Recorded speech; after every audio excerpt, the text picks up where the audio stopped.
I play a guy named Vadim Baranov, who was a theater director, who then went into the sort of cynical, mercenary world of Russian reality TV, who then got recruited into Russian politics.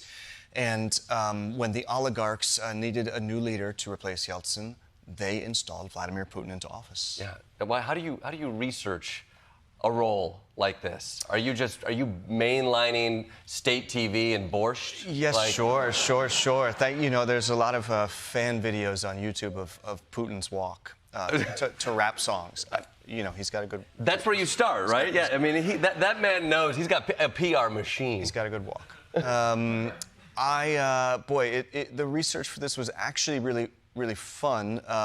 My job, so if I'm talking to the other actor, the basic tenet of it is you got to know your lines and know what you're saying, right? So just a big part of it is becoming the authority on your character, so I'm not BSing you when I'm talking to you. So that's still important with acting, the whole memorizing lines thing? That's still an important thing? Memorizing lines is still important, but just knowing what you're saying. I hate feeling you're full of it. So this was really fun, starting with the fall of communism, going into the sort of the 90s Wild West capitalism period in Russia, which was really interesting and I didn't know much about. Yeah. Also, just what a major scar the fall of the Soviet Union was to that country and to those people, and how much that feeds into sort of the ethos and even the nostalgia Putin was starting to bring once he came into office. Yeah, I mean, you can't help but watch a movie like this and relate it back to what's happening in America. I think it's really curious watching this person who is sort of described as the Rasputin to Vladimir Putin, who goes from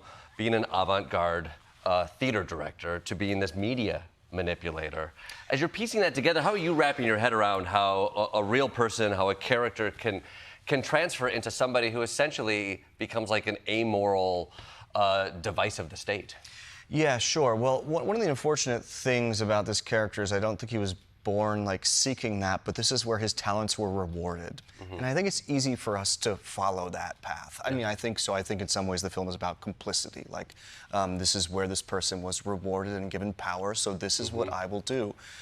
I was really disturbed by some of the tactics that they instituted to control modern power and modern politics. One of the ones that I really struck a note with me as an American was this idea of consciously creating chaos, because then you need a strong figure in the middle.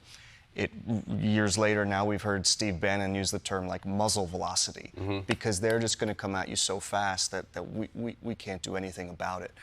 So I think that there's a pretty big mirror held up in this film, not just to Russia, but to the world at large.